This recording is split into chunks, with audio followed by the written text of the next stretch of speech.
ವಿದ್ಯಾರ್ಥಿಗಳೇ, ಇವತ್ತು ಕರ್ನಾಟಕ ಪರೀಕ್ಷಾ ಪ್ರಾಧಿಕಾರ KCET 2025 ಅಪ್ಲಿಕೇಶನ್ ಫಾರಮನ್ನು ರಿಲೀಸ್ ಮಾಡಿದೆ. ನೀವು ಅಪ್ಲಿಕೇಶನ್ ಫಾರಮನ್ನು ಫಿಲ್ ಮಾಡೋದು ಇವತ್ತಿಂದ ಸ್ಟಾರ್ಟ್ ಆಗ್ತಾ ಇದೆ.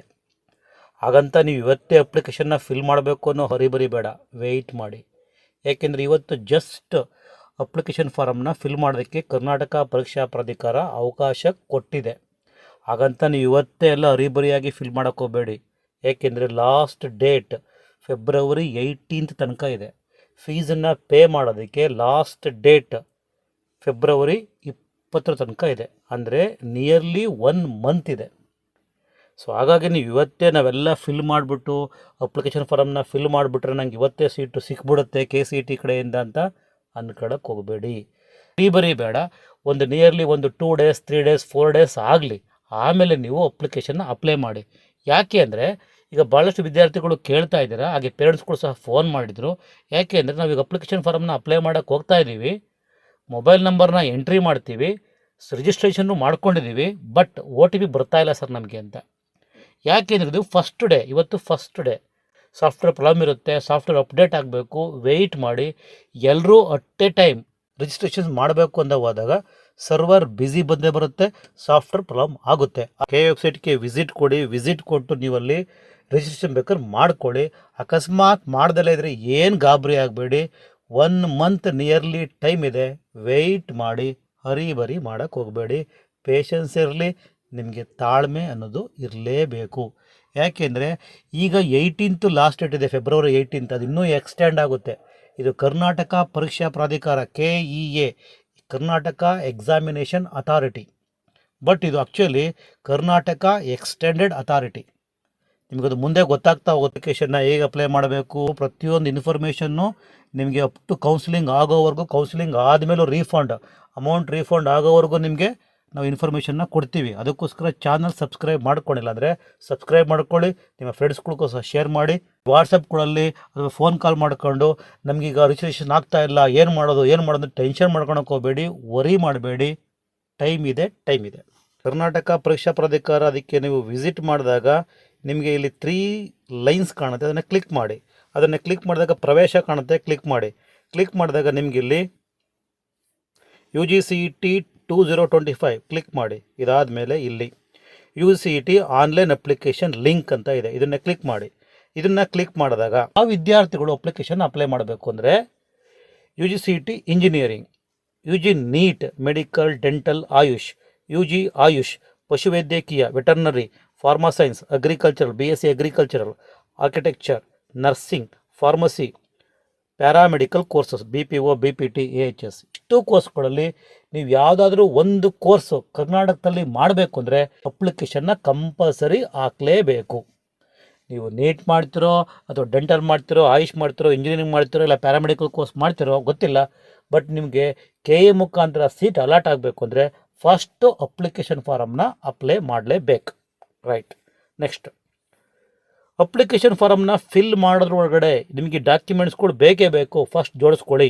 1 SSLC ಮಾರ್ಕ್ಸ್ ಕಾರ್ಡ್, ನಿಮ್ಮ 10th ಮಾರ್ಕ್ಸ್ ಕಾರ್ಡ್ ಬೇಕು, ಅದರಲ್ಲಿ ರಿಜಿಸ್ಟ್ರೇಷನ್ಸ್ ನಂಬರ್ ಗೊತ್ತಿರಬೇಕು, ಮತ್ತು ಡೇಟ್ ಆಫ್ ಬರ್ತ್ ಎಂಟ್ರಿ ಕರೆಕ್ಟಾಗಿ ಮಾಡಬೇಕು. ಅದಕ್ಕೋಸ್ಕರ ನಿಮಗೆ SSLC ಮಾರ್ಕ್ಸ್ ಕಾರ್ಡ್ ಬೇಕು. ಮತ್ತು 12th ಮಾರ್ಕ್ಸ್ ಕಾರ್ಡ್, ಇದು ಯಾವ ಮಕ್ಕಳಿಗೆ ಬೇಕು ಅಂದರೆ ಈಗ ಆಲ್ರೆಡಿ 12th ಪಾಸ್ ಆಗಿರೋ ವಿದ್ಯಾರ್ಥಿಗಳಿಗೆ, ಸೊ ರಿಪೀಟರ್ಸ್ ವಿದ್ಯಾರ್ಥಿಗಳಿಗೆ, ಲಾಸ್ಟ್ ಇಯರ್ ಅಥವಾ ಬಿಫೋರ್ ಲಾಸ್ಟ್ ಇಯರ್ ಎಕ್ಸಾಮ್ ಬರೆದು ಈ ವರ್ಷ ಏನು KE ಮುಖಾಂತರ ಅಪ್ಲಿಕೇಶನ್ ಅಪ್ಲೈ ಮಾಡ್ತೀರಾ ಅನ್ನೋ ವಿದ್ಯಾರ್ಥಿಗಳು, ಲಾಂಗ್ ಟರ್ಮ್ ಕೋರ್ಸ್ನ ಈಗ ಯಾರು ಆಯ್ಕೆ ಮಾಡ್ಕೊಂಡ್ರೆ ಅಂಥ ವಿದ್ಯಾರ್ಥಿಗಳ ಹತ್ರ ಸೆಕೆಂಡ್ PUC ಮಾರ್ಕ್ಸ್ ಕಾರ್ಡ್ ಇರುತ್ತೆ, ಆ ಮಾರ್ಕ್ಸ್ ಕಾರ್ಡ್ ಬೇಕು. ಸರ್ ನಾವು ಈ ವರ್ಷ ಎಕ್ಸಾಮ್ ಬರೀತಿದ್ದೀವಿ ಅನ್ನೋ ವಿದ್ಯಾರ್ಥಿಗಳಿಗೆ no, second PUC marks card SST ಇಲ್ಲ. ನೆಕ್ಸ್ಟು, RD ಸಂಖ್ಯೆ ಬೇಕು. RD ಸಂಖ್ಯೆ ಯಾವ ವಿದ್ಯಾರ್ಥಿಗಳಿಗೆ ಬೇಕು ಅಂದರೆ ಜಾತಿ, ಕ್ಯಾಸ್ಟ್ ಸರ್ಟಿಫಿಕೇಟ್ ಬೇಕು, ಅದಕ್ಕೆ RD ನಂಬರ್ ಇರುತ್ತೆ. ಆದಾಯ, ಅದಕ್ಕೆ RD ನಂಬರ್ ಇರುತ್ತೆ. ಮತ್ತು ಕೆನೆರಹಿತ ಲೇಯರ್ ಪ್ರಮಾಣ ಪತ್ರ, ಅಂದರೆ ಇದು ಯಾವ ವಿದ್ಯಾರ್ಥಿಗಳು ಅಂದರೆ ನಿಮ್ಮ ಪೋಷಕರ ವಾರ್ಷಿಕ ಆದಾಯ 8 ಲಕ್ಷದಕ್ಕಿಂತ ಒಳಗಡೆ ಇದ್ದರೆ ಇನ್ಕಮ್ ಸರ್ಟಿಫಿಕೇಟ್ನ ಮಾಡಿಸ್ಬೋದು. SC/ST ಸ್ಟೂಡೆಂಟ್ಸ್ ಆದರೆ ಕ್ಯಾಸ್ಟ್ ಸರ್ಟಿಫಿಕೇಟ್ನ ಮಾಡಿಸ್ಬೋದು, ಅವ್ರಿಗೆ ಸಪ್ರೇಟ್ ಇರುತ್ತೆ. ಕ್ಯಾಸ್ಟ್ ಸರ್ಟಿಫಿಕೇಟ್ ಸಪ್ರೇಟ್ ಇರುತ್ತೆ, ಇನ್ಕಮ್ ಸರ್ಟಿಫಿಕೇಟ್ ಸಪ್ರೇಟ್ ಇರುತ್ತೆ. ಅದರ್ ಕ್ಯಾಟಗರೀಸ್ಗೆ ಇನ್ಕಮ್ ಹಾಗೆ ಕ್ಯಾಸ್ಟ್ ಸರ್ಟಿಫಿಕೇಟ್ ಒಂದರಲ್ಲೇ ಬರುತ್ತೆ. ಸೊ ಈ ನಾನ್ ಕ್ರೀಮಿ ಲೇಯರ್, ನಿಮ್ಮ ಪೇರೆಂಟ್ಸ್ ಏನಾದರೂ ಗೌರ್ಮೆಂಟ್ ಎಂಪ್ಲಾಯ್ಸ್ ಆಗಿದ್ದರೆ ಅವರು ನಾನ್ ಕ್ರೀಮಿ ಲೇಯರ್ ಸರ್ಟಿಫಿಕೇಟ್ನ ಮಾಡಿಸ್ಬೇಕು, ಅದರಲ್ಲಿ RD ನಂಬರ್ ಇರುತ್ತೆ. ರೈಟ್. ಇನ್ನು ಹೈದರಾಬಾದ್ ಕರ್ನಾಟಕ ಅವ್ರಿಗೂ ಅಷ್ಟೇ ಆರ್ ಡಿ ನಂಬರ್ ಇರುತ್ತೆ, ಅದನ್ನು ಎಂಟ್ರಿ ಮಾಡಬೇಕಾಗುತ್ತೆ. ಆ ಪ್ರಮಾಣ ಪತ್ರಗಳನ್ನು ನೀವು ಮೊದಲು ಮಾಡಿಸ್ಕೋಬೇಕು. ಅವರೇ ಮಾಡಿಕೊಡ್ತಾರೆ, ವಿತ್ ಸೈಲು ಮತ್ತು ಸೈನ್ ಸಿಗ್ನೇಚರ್ನ ಹಾಕಿ ಎಂಟ್ರಿ ಮಾಡಿಕೊಡ್ತಾರೆ ಸರ್ಟಿಫಿಕೇಟ್ನ.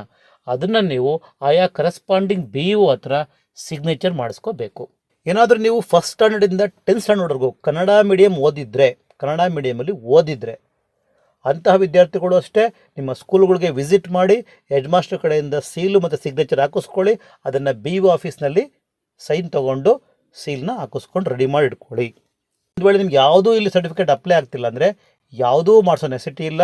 You are come under GM, general ಮೆರಿಟಿಗೆ ಬರ್ತೀರಾ. ಪಾಸ್ಪೋರ್ಟ್ ಸೈಜ್ ಫೋಟೋ ತೊಗೊಳ್ಳಿ. ಅದನ್ನು ನೀವು JPG ಫಾರ್ಮೆಟಲ್ಲಿ 50 KB ಕಡಿಮೆ ಇರೋ ಹಾಗೆ ಅದನ್ನು ಸ್ಕ್ಯಾನ್ ಮಾಡ್ಕೊಬೇಕು. ಹೇಗೆ ಸ್ಕ್ಯಾನ್ ಮಾಡ್ಕೋಬೇಕು, ಬೇಕಾಗಿರೋ ಆ್ಯಪ್ ಯಾವುದು, ಅದನ್ನು ನಾವು ನಿಮಗೆ ಮುಂದೆ ವಿಡಿಯೋಗಳು ತಿಳಿಸ್ಕೊಡ್ತೀವಿ. ಅದಕ್ಕೋಸ್ಕರ ಚಾನಲ್ನ ಸಬ್ಸ್ಕ್ರೈಬ್ ಮಾಡ್ಕೊಂಡಿರಿ. ಮತ್ತು ನಿಮ್ಮ ಸಿಗ್ನೇಚರು ಅಷ್ಟೇ JPG ಫಾರ್ಮೆಟ್ ಇರಬೇಕು. ಅದನ್ನು ಅಷ್ಟೇ ನೀವು ಸ್ಕ್ಯಾನ್ ಮಾಡಿಕೊಂಡು ಅಪ್ಲೋಡ್ ಮಾಡಬೇಕಾಗುತ್ತೆ. ಅದು ಮುಂದೆ ಹೇಗೆ ಮಾಡಬೇಕು ಅಂತ ತಿಳಿಸ್ಕೊಡ್ತೀವಿ, ವೆಯ್ಟ್ ಮಾಡಿ. ಇಷ್ಟೆಲ್ಲ ರೆಡಿಯಾಗಿದೆ ಅಂದಮೇಲೆ ನೀವು ರಿಜಿಸ್ಟ್ರೇಷನ್ಸ್ ಮಾಡ್ಕೋಬೋದು. ಹೇಗೆ ಅಂದರೆ, ಏನಾದರೂ ನೀವು ಒಂದು ವೇಳೆ ಆಲ್ರೆಡಿ ರಿಜಿಸ್ಟ್ರೇಷನ್ ಮಾಡ್ಕೊಂಡಿದ್ರೆ ಅವರು proceed to login for registrations user. ಇಲ್ಲ, ಈಗ ನೀವು ಹೊಸದಾಗಿ ರಿಜಿಸ್ಟ್ರೇಷನ್ ಮಾಡ್ಕೋತಿದ್ದೀರಾ ಅಂದರೆ proceed to registration for new user, ಇದನ್ನು ಕ್ಲಿಕ್ ಮಾಡಬೇಕು. ಕ್ಲಿಕ್ ಮಾಡಿದಾಗ ನಿಮಗೆ ಈ ಪೇಜ್ ಓಪನ್ ಆಗುತ್ತೆ. ಆದಷ್ಟು ನೀವು ಮೊಬೈಲಿಂದ ಅಪ್ಲೈ ಮಾಡೋಕ್ಕೆ ಹೋಗಬೇಡಿ.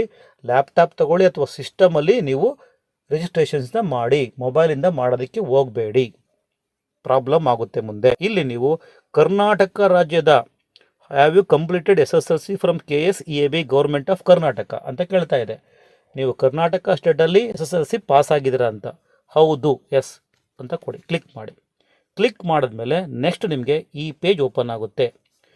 SSLC ರಿಜಿಸ್ಟ್ರೇಷನ್ ನಂಬರ್ನ ಎಂಟ್ರಿ ಮಾಡಬೇಕು. ಎಂಟ್ರಿ ಮಾಡಿ ನೀವು ಅದನ್ನು ವೆರಿಫೈ ಮಾಡಬೇಕು. ವೆರಿಫೈ ಮಾಡಿದ ತಕ್ಷಣ ಮೀನ್ಸ್ ನಿಮ್ಮ ಎಜುಕೇಷನಲ್ ಡೀಟೇಲ್ಸ್ ಎಲ್ಲ ಇಲ್ಲಿ ಆಟೋಮೆಟಿಕ್ಕಾಗಿ ಕ್ಯಾಪ್ಚರ್ ಮಾಡ್ಕೊಳುತ್ತೆ KEA. ಇದ್ರ ಬಗ್ಗೆ ಮುಂದಿನ ವಿಡಿಯೋಗಳು ನಿಮಗೆ ತಿಳಿಸ್ತೀವಿ. ಹಾಗಾಗಿ ಇವತ್ತೇ ರಿಜಿಸ್ಟ್ರೇಷನ್ ಮಾಡಬೇಕು ಅನ್ನೋ ಹರಿಬರಿ ಬೇಡ.